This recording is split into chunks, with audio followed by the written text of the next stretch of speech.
Hello everyone, I am Sangeeta Verma is here to tell you about the properties of rational number. Before telling you the properties, I want to tell you what is a rational number, because in this video we are going to study about the properties of rational number. So before that we must know what is a rational number. So rational number, what is a rational number?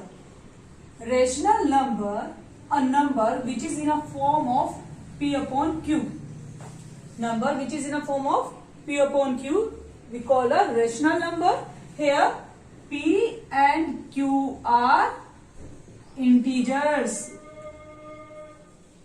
Must notice that P and Q means numerator and denominator both are integers. Integers means they can be this, they can be any number, like this way. Both numerator and denominator both can be this number, but one thing, Q never be equals to 0. Condition, numerator can be 0 but denominator never be 0. Otherwise P and Q, numerator and denominator, they can be any number between these integers, except that denominator must not be equals to 0. So this is a rational number. So now in this video we are going to study about the properties of all these rational number. So we know that we are having a 4 operations. 4 operations means we are having a addition, multiplication, division and subtraction. So we will study the properties of rational number regarding these 4 operations. So first of all, I am going to tell you about the properties of rational number of addition. Okay.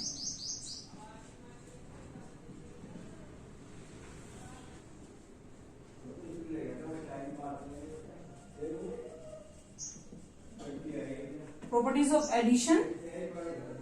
So now for the properties of addition, first one is your closure property. Closure property, what the closure property says to you? That the closure property says when we add two rational number, as we are studying the properties of a addition is going on there, so we will apply only the addition between the two numbers. So if we add two numbers, means if one number is A upon B and another is C upon D, and we will add these two numbers because we are studying about the addition. So whatsoever we will get another rational number. When we add two rational number, we get a one result as a number, and which is also in a form of P upon Q, and that we call the rational number. Okay, so this is your closure property. Second one is your commutative property. What the commutative property says? The commutative property says when we add two number, and on another side if we shift the position of these two rational number, we shift the position like this way, we transport the numbers by their position like this way, so their result must remain same. Your left hand side and right hand side remain same. The result will be same if we shift the position of our rational number and we add these two rational number. Okay.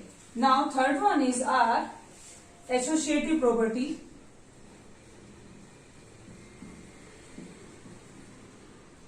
Now understand that we all are studying only the properties of addition. So just see, you can see that here there is a addition. We are also doing addition there. So in this property we all are doing the addition only. Associative property says that if we add more than 2, means 3 or more than 3 number, more than 2 we can say. So let's add 3 number,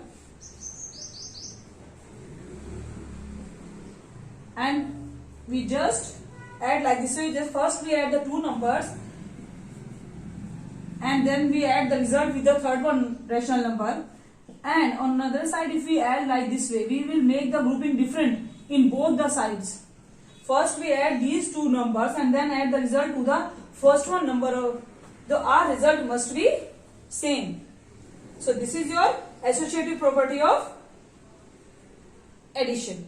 Just see the result.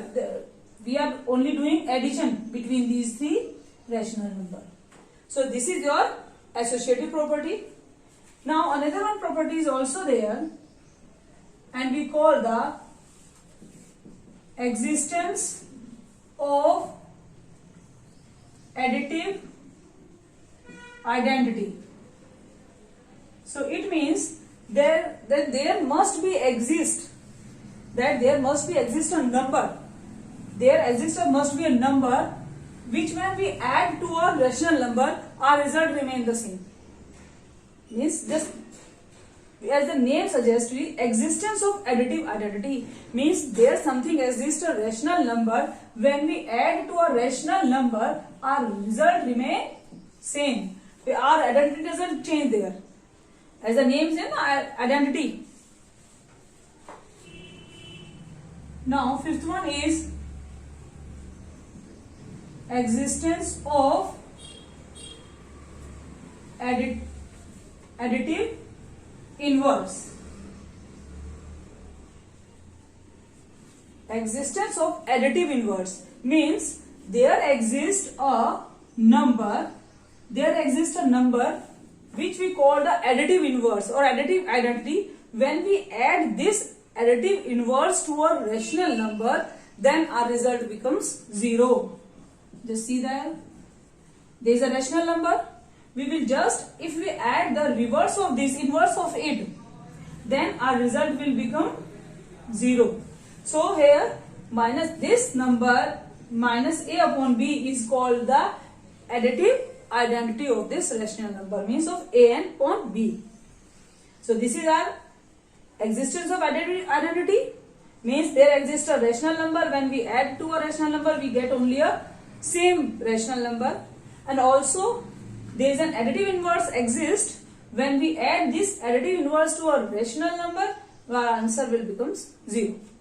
So these are the four properties regarding the operation or addition. Now just we are doing these all operations with subtraction. Now the subtraction. So as the properties of subtraction we are going to study. So we will now apply minus sign there, because we are doing this minus sign. So for the closure property, when we subtract two rational number, whatsoever result we will get, this is also a rational number. This is a closure property. The next one property is commutative property. Now just come to this property. For this we will apply this sign, subtraction in between these two. So now when the commutative properties comes there of subtraction, your left hand side must not be equals to right hand side. So we can say not hold. For subtraction it is not hold good. Commutative property doesn't hold good in subtraction, because we are not getting, if we shift the position of our rational number, we won't get the same result on both the side, left hand side and right hand side. That's why it doesn't hold. The same is go with the associative property. We change the sign because we are doing the property for subtraction. So we are going to change the sign. If we change the sign, the same thing will come. We won't get the same result on both left hand side and right hand side, and we can say not hold. We can say it not hold. It is also not hold good and also not hold good in subtraction. By the same way, if there is a subtraction sign, it is also not hold, and here is also not hold. Okay. So this is our only one property that we call the closure property hold good for our operation subtraction only. So this is for the subtraction. Now we will study about the multiplication. So I change over there.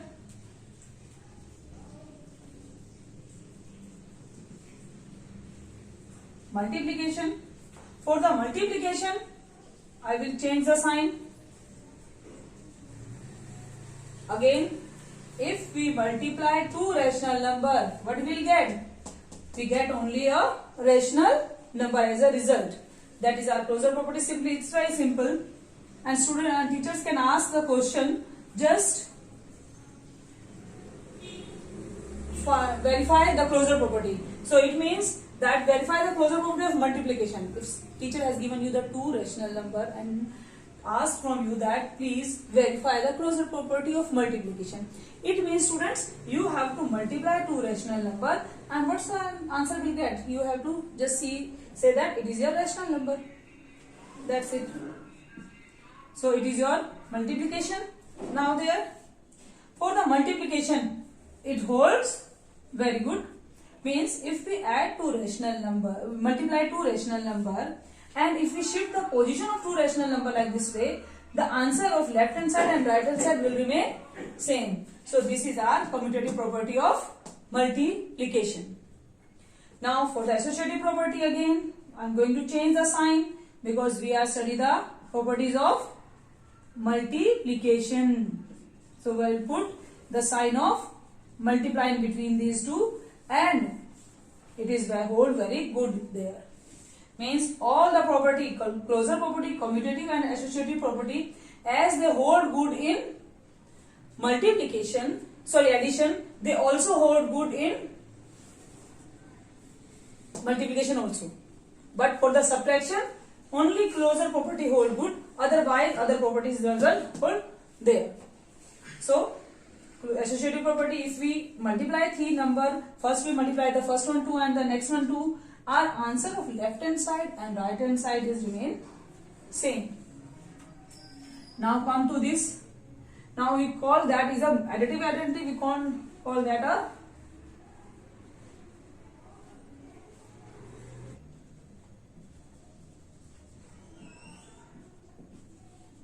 multiplicative identity. Means if we multiply multiplicative identity, if we multiply with 0, we'll get 0 only. So what is our multiplicative identity over there? 1. Means if we multiply a rational number with a 1, we get a same rational number. That we call the existence of multiplicative identity. And the next one is our existence of multiplicative inverse. As additive inverse we have studied, multiplicative inverse means if we multiply by a reciprocal of a rational number. Just listen that. If we multiply with a reciprocal of this rational number, we multiply with a reciprocal of this number, we will get 1. That we call the existence of multiplicative identity. So these are all the multiplicative properties of a rational number. Now we will go with your properties of division. As your property of division will say that first one is your closure property. If you divide the two rational number, as an answer you will get again a rational number. That is your closure property. And now comes to the commutative property, and commutative property also not hold good in division, and also associative property also not hold good in division. Not hold good. Okay. The same way I can say not hold. This is also not hold, and this is also not hold for division. And same way goes with this not hold for division, and this is for division. This is also not hold. So we will not study with these two properties regarding the division and subtraction also. So this is the property for the division. So in this video I tell you about all the properties of a rational number regarding the 4 operations. I hope you get all this. Thank you.